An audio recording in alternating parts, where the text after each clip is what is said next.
Magandang araw mga ka-Gris TV. Welcome po sa ating panibagong vlog dito sa Japan. Samahan niyo akong mag-explore, kumain at mag-share ng aming simpleng buhay dito. Hello mga besi! Today magluluto ako ng Japanese food side dish na tinatawag na nimono. Alam nyo ba, dito sa Japan, ang dami talagang klase ng nimono. Iba't ibang gulay at ingredients na pinapakuluan sa soy sauce, mirin at konting asukal. Pero ako, syempre Pinoy style with a twist. Hindi ako gumagamit ng asukal.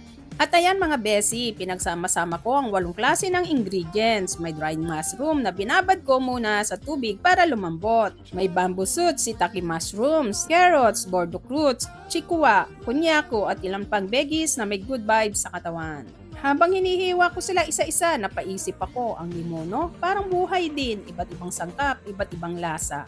Pero kapag pinagsama-sama mo, gumaganda pala ang timpla. Kasi sa totoo lang, ganun din sa atin, di ba? Minsan, iba-iba tayo ng ugali, paniniwala, pinanggalingan, relihiyon o karanasan. Pero pag pinakuluan ka ng panahon, lalabas din ang totoong lambot at kabutihan mo.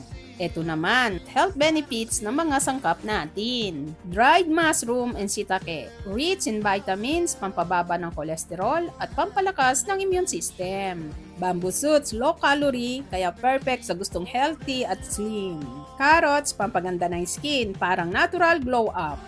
Bordeaux roots, detox queen yan, nililinis agad ang dugo mo. Konyako, almost 0 calories pero puno ng fiber. Chikwa, source of protein, pampalakas ng energy. O diba mga besi, puro healthy at may pakinabang. Parang love life na balance, may alat, may tamis, may healthy choices. At habang kumukulo tong nimono, ang bango, parang paalala na kahit simple ang ingredients, kapag niluto mo, may effort at may pagmamahal, nagiging special dish din. Ito ang aral mga besi. Huwag mong minamaliit ang simpleng bagay. Kasi minsan, yung simple, siya pala nagbibigay ng tamang lasa sa buhay mo.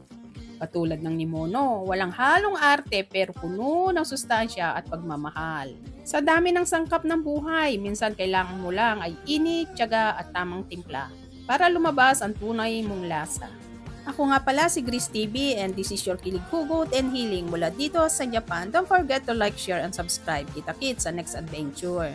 Matulog kang may ngiti at gumising kang may pag-asa. Salamat po sa panunood mga ka-Gris TV. Huwag kalimutan i-like, i-share at mag-subscribe. Kita-kits sa susunod kong vlog. Bye-bye!